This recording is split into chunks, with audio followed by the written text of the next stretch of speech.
Assalamualaikum warahmatullahi wabarakatuh. Perkenalkan, nama saya Miftahul Jannah, NIM 205231263. Di sini saya akan menceritakan tentang Perjanjian Giyanti dan terbelahnya Pulau Jawa. Langsung saja simak video berikut ini. Perjanjian Giyanti merupakan sebuah perjanjian yang disusun sebagai bentuk kesepakatan antara pihak Belanda, yaitu perusahaan dagang bernama VOC, dengan pihak Indonesia yaitu Kesultanan Mataram Islam.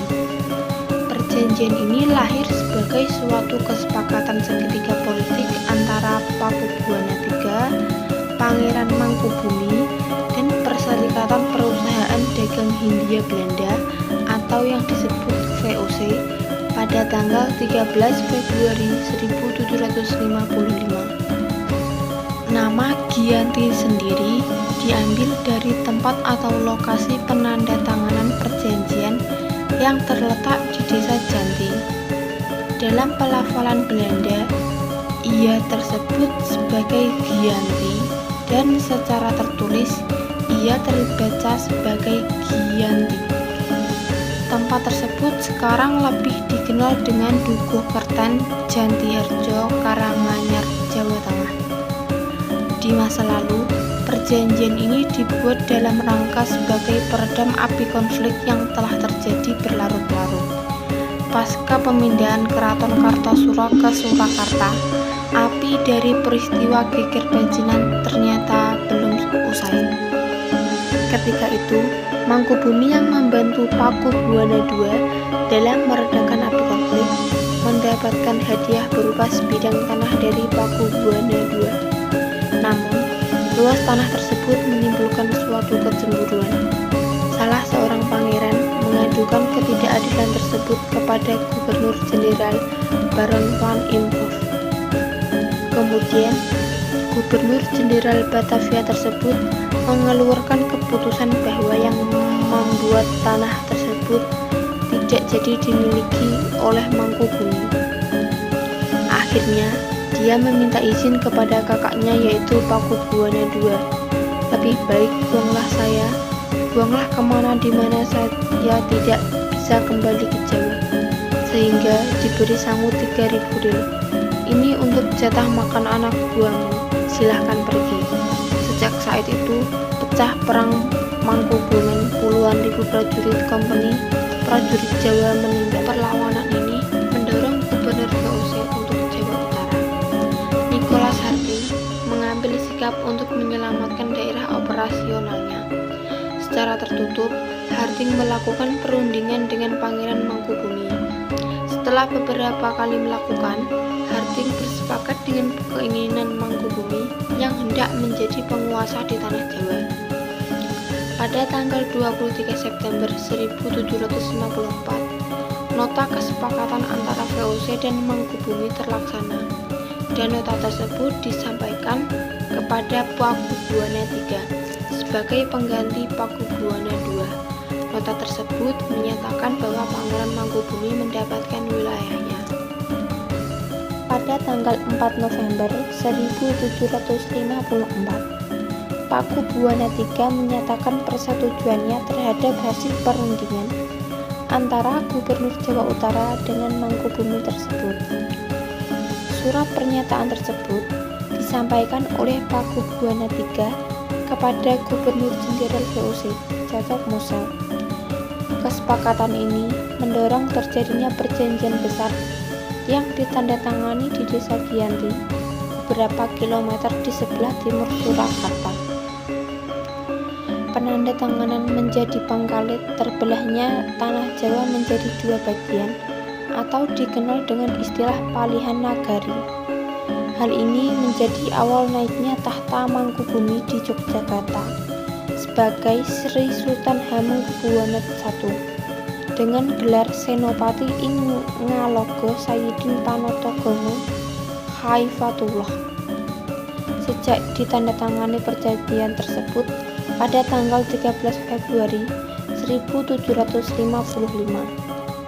Lalu, 2 hari kemudian, Pada tanggal 25 Februari 1755, ada pertemuan untuk meneruskan pembagian aspek atribut keraton.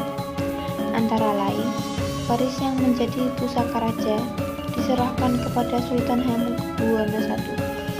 Kedua, bahasa Jogja yang meneruskan bahwa ada dialek yang namanya bahasa Bagungan.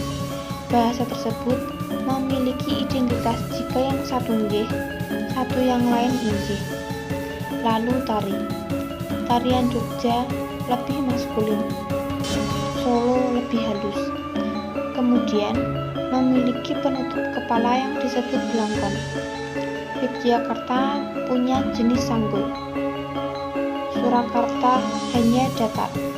Masyarakat Jawa terbagi menjadi selektif tentang bagaimana penampilan mereka, gaya mereka, dan kalimnya. Akan tetapi, keterbelahan masyarakat Jawa tidak terjadi seketika pasca perjanjian Giyanti. Kalau masalah bahasa itu karena pengaruh lingkungan, kebiasaan setiap hari.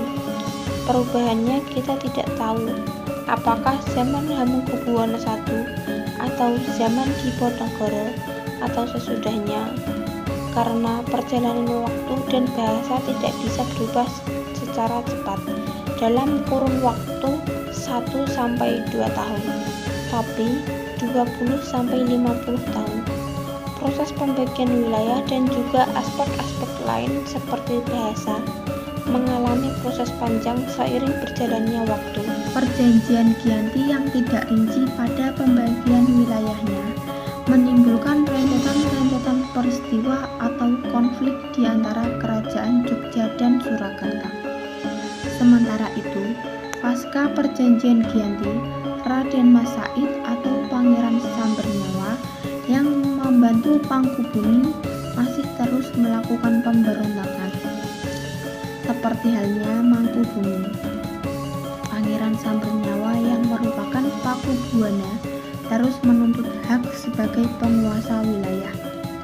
Dalam gerakannya pada Oktober 1755, Pangeran Sambernyawa berhasil mengalahkan salah satu kelompok pasukan dari VOC. Kemudian, pada Februari 1756, dia juga hampir membakar keraton yang baru didirikan di Yogyakarta. Setelah perang bertahun-tahun, VOC akhirnya menyudahinya dengan penanda tanganan Perjanjian Salatiga pada tahun 1757, sehingga membuat tanah Jawa terbagi kembali. Pada perjanjian ini disepakati oleh Pangeran Sambernyawa dengan Kadipaten Mangkunegara. Pangeran Sambernyawa pun berjatah tahta dengan gelar Kanjeng Gusti Pangeran Adipati Aro Mangkunegara lan Lono Jaya Miseso Senopati ing Nagari Surakarta Adidiningrat. Keterbelahan Jawa ini di kemudian hari belum berhenti. Pada tahun 1813, ada Gubernur Jenderal Thomas Stamford Raffles dari Kerajaan Inggris. Kesultanan Yogyakarta juga terbelah dengan lahirnya Pakualam. Dengan demikian, tanah Jawa memiliki 4 wilayah pemerintahan, masing-masing tumbuh dengan perbedaan model dan orientasi politik. Dinamika politik yang digerakkan oleh angin revolusi pada masa pertengahan tahun 1940-an membuat masing-masing mengalami nasib yang berbeda-beda. Hal ini berujung pada situs hingga hari ini. Di masa Republik Indonesia, Kesultanan Surakarta dan Kadipaten Mangkunegara menjadi situs cagar budaya. Sementara wilayah Yogyakarta yaitu Pakualam sekarang menjadi daerah istimewa. Terima kasih telah menyimak video ini. Jangan lupa like, komen, dan subscribe. Sekian dari saya. Wassalamualaikum warahmatullahi wabarakatuh.